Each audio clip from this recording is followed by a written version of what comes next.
Hey guys, Farley here with some Destiny 2 Easter eggs. Now, I gotta do a spoiler alert here because you can only complete these Easter eggs after you finish the main story campaign and unlock something. I won't say what, but it's something. So if you haven't completed the main story, don't want to get spoiled by anything, go ahead and end the video right now. Come back when you finish up.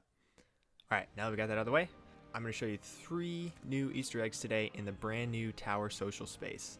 This is only unlocked after completing the main story campaign, so that's why we got that little spoiler warning. I'm going to start off though with the floor is lava minigame. So to activate this game, you're going to simply walk up to the top walkway above where you spawn and hold X on the don't pick me up item. Once you do, you'll start to glow red, and if you get far enough away from that starting point, the floor is going to start to kill you really quickly.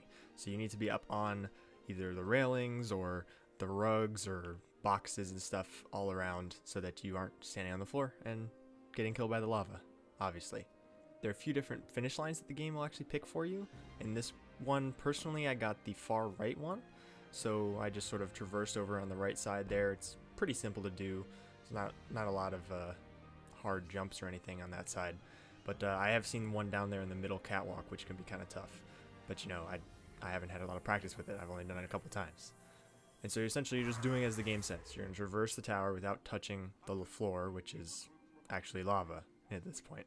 So once you complete it, you're actually going to receive this buff called quickness. And with that, it's going to give you a significant boost to your speed, like your running and walking speed, and your jump height, which is just ridiculous. You go super high. And while the buff is only temporary, it does last quite a while you're in that tower.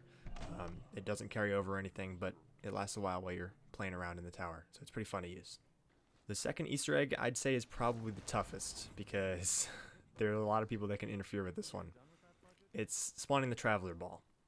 Now in the original tower you had that, ethereal space magic ball that you could knock around and it would fly all over the place. Well, there's a new one in this new tower, and it starts out as purple. Spawns in just below where this floor is lava starts, on that level right below it. And you can start kicking it around, and the trick for this one is you actually have to get each of these balls, there are going to be more of them, into a specific area. So for the purple one, it's going to go to the far right platform where I just ended my floor is lava run. Then you're going to spawn in a green one, and this green one's probably the toughest one to do because you have to get it in this tiny little stairway just past Eververse over there on the left side of the tower.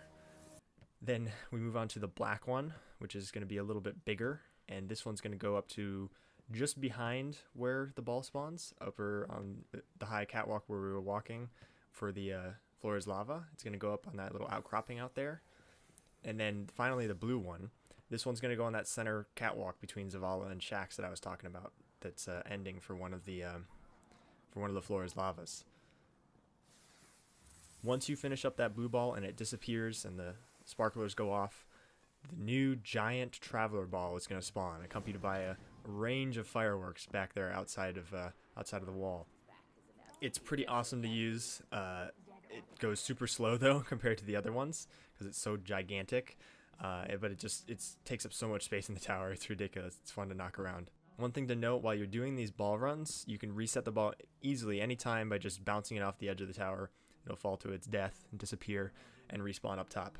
And you can't go backwards in the line, so you can't go back to a purple ball once you've already completed that. And that also includes the Traveler Ball. Once it's there, it stays for that instance of the tower. So people will play with it far beyond when you've left.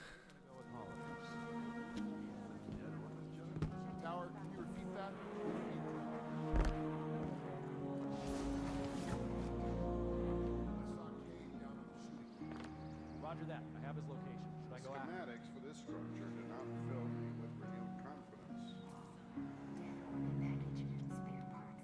And the final Easter egg I want to talk about is the Speaker's Quarters. Now, not a lot of people know about this one because a lot of people don't worry about the interact feature with the ghost.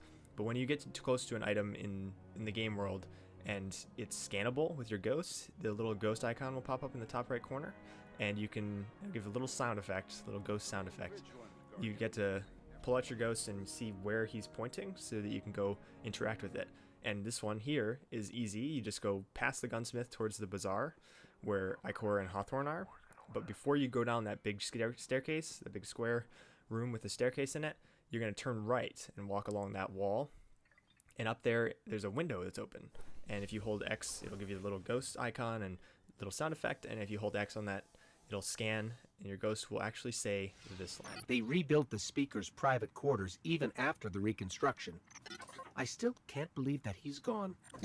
He wasn't the first speaker, and he can't be the last, right? We still need a speaker, don't we? Alright guys, I hope you enjoyed these little tidbits back from the new Tower social space. Make sure you come back for more Destiny 2 content. It is on its way, I promise you. Farley out.